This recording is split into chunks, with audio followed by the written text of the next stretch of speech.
Olá, amigo do canal Solilóquio. Estamos navegando na linhagem dos reis portugueses. No último vídeo vimos as aventuras de Dom Afonso II, terceiro rei português. Hoje vamos falar do quarto rei, Sancho II, filho de Afonso II, com a rainha Urraca de Castela. Nascido em 8 de setembro de 1209, Sancho II era mais velho dos 4 filhos do casal real. Ele tinha 13 anos quando o pai deixou esse mundo. Sancho herdara a coroa, mas ainda não tinha idade suficiente para reinar de fato.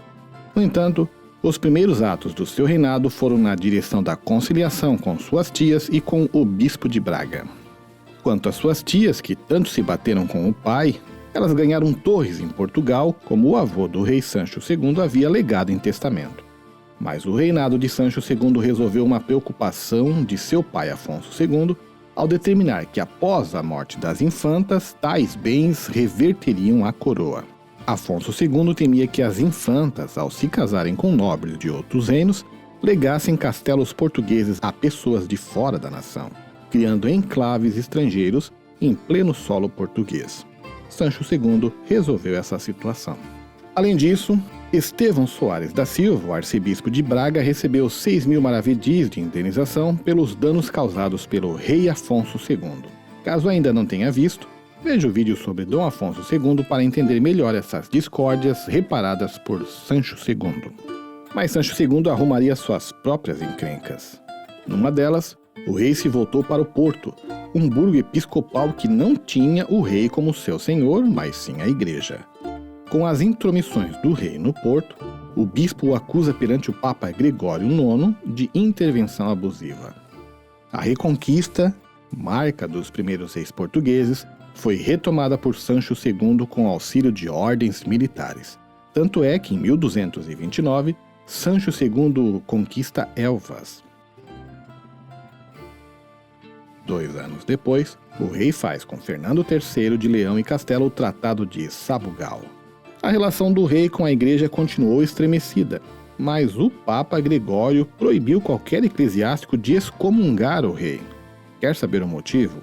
Sancho II estava em guerra com os sarracenos, e a expulsão destes da Península Ibérica era um sonho do Papa. O Papa chegou a conceder indulgências a quem lutasse ao lado de Sancho contra os mouros. Por isso, as ordens militares continuaram ajudando o rei português, que conseguiu conquistar em 1235 a terra de Aljustrel e a concedeu aos cavaleiros da Ordem de Santiago. Em 1238, Portugal já conquistava Mértola, garantindo domínio sobre o Alentejo. Estava pavimentado o caminho para a conquista do Algarves. Mas na guerra, sempre há tempo para o amor. Se é que podemos falar disso sobre aqueles casamentos feitos por interesses políticos.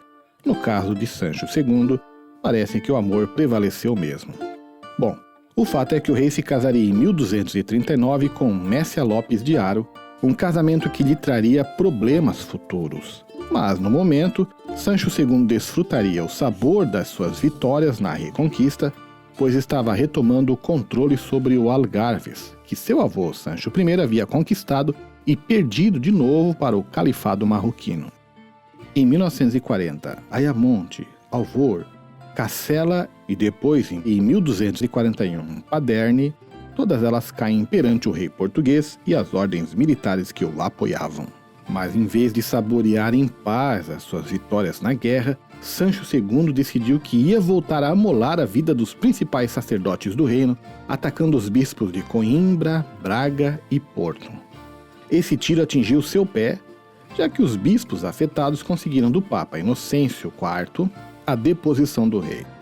O Papa começou por ordenar que Sancho se separasse de sua esposa Messia, já que havia 4º grau de consanguinidade entre eles e nenhuma dispensa papal fora concedida. Depois, os bispos portugueses foram convocados para informar sobre a situação do reino. O relato deles informava um rei negligente, que perseguia o clero e não controlava a bandidagem que atacava vilas, mosteiros e igrejas. Sancho II realmente era um rei voltado para a conquista, mas talvez descuidado com a ordem interna, permitindo certa anarquia no reino. Por fim, Na bula Grandi Non in Merito, o Papa depôs o rei Sancho II. Mas quem poderia assumir o trono? Afonso, conde de Bolonha, irmão do rei.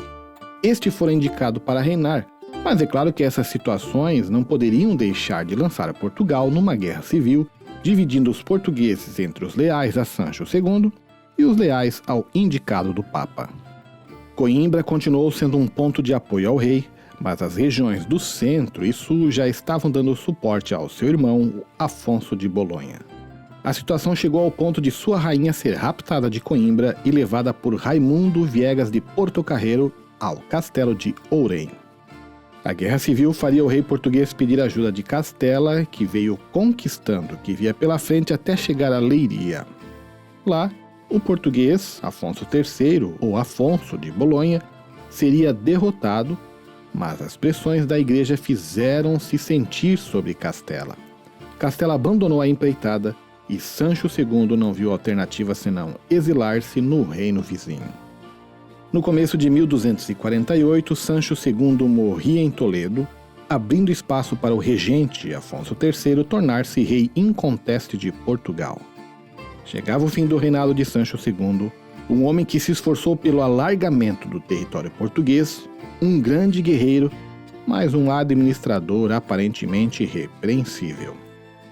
Aquele cognominado Capelo e piedoso terminou seus dias sem a graça da igreja e marcou como sendo o primeiro rei deposto de Portugal. Aguarde. Em breve o canal Solilóquio voltará para contar as peripécias do irmão de Sancho II, o rei Afonso III.